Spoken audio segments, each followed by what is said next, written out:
Aside from all the people that say that Trump deserved the Nobel Peace Prize, there's a lot of people just saying, well, it doesn't matter. I think they're wrong. I think it would be very tough for her to be the leader. She doesn't have the support within or the respect. Functionally, no, it doesn't matter. A peace prize can be gifted, but the intention behind it doesn't matter at all. If I win, some karate competition and I give it to my grandma, she doesn't know any more karate, right? The peace prize doesn't mean anything. It's just a bargaining tool in this really messy Venezuela situation, which Machado has a lot to gain or lose from. Obviously, she's going to bring her A game to someone who has, some of the most power in the world right now. That's the discourse, right? She gave it to him because, well, in some degree, it's a bargaining tool. Therefore, it doesn't matter. And that's the it doesn't matter part is what scares me. Because, getting awards isn't unique for Donald Trump, obviously. He gets them all the time, including the Friends of Zion Award. That one. We believe no American president in history has done more to defend the Jewish people in the United Nations, globally, and the recognition of Jerusalem, we believe, is a strategic step that will bring peace.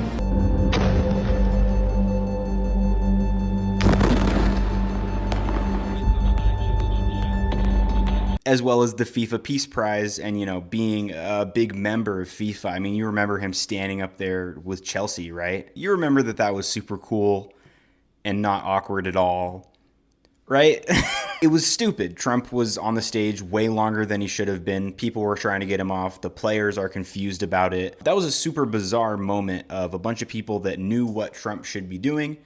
And Trump, being the leader of the free nation, choosing to do not that. And what it seemed like at the time, and what's now coming back up with this Nobel Prize thing, is the idea that he's dumb.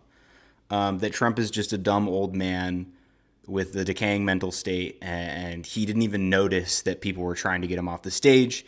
He doesn't even notice how pathetic it looks to pose with a Nobel Peace Prize that you didn't get because it's just an empty thing now. He doesn't get that, and that's funny, and we'll all laugh at it. Great. But it's not. There's something really interesting happening. When I saw the Peace Prize thing, I immediately thought back to FIFA. And, well, when you go back and you look at that moment, yes, there's a lot of people talking about how it was silly. The articles are still up, of course. But there's also a lot of photos. And those photos aren't saying what everyone else is saying. The photos, well, they pretty clearly show that Trump, as a leader of this nation politically, is also in on this nation culturally. He's a big piece of this puzzle. The players are stoked, obviously, to have him there, judging by the picture, even though it wasn't that simple, but maybe it is. When history books are written, years in the future, is all of that context going to stay there? Or is it going to say, this is Trump standing with the thing? Some of the players were confused why he was there because they didn't like him politically. But here he is standing with the thing. That's not inaccurate to what happened. It's just not the full truth. Is the full truth that someone ushered him off stage and he didn't see it, and so it just ended up like that, but everyone was stoked about it? No, but you could also say that, and you're not being unfactual, right? That was the same thing with this Peace Prize. It was immediate for people on the right to reduce it to, he won. He got that Peace Prize. Maybe it didn't come officially because, he breaks barriers, but he won.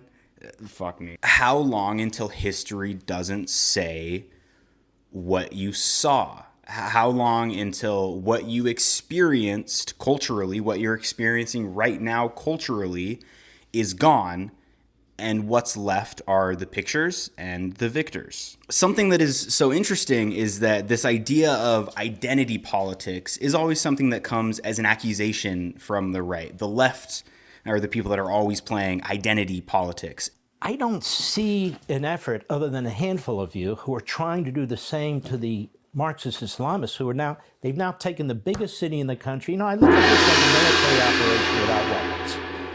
They just seized the biggest city in the country. The final piece of authoritarian fascism, the final piece of capitalism, I would even argue, is not that this is the way things are, but this is the only way they could have gone. Trump and the Republican Party is not a set of ideas and regulations and guidelines and beliefs.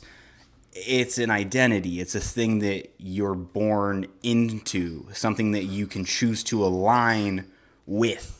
And Trump is aligning himself with culture. It's something that he's always done, especially with a traditionalist, take our land back kind of culture. And it feels crazy to say that, but if you've been looking at what's been posted through official channels lately, no, that's kind of the idea, this homeland mentality.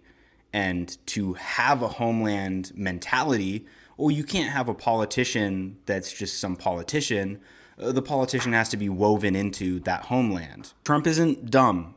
He didn't not see that person waving him off the stage. He doesn't miss the irony.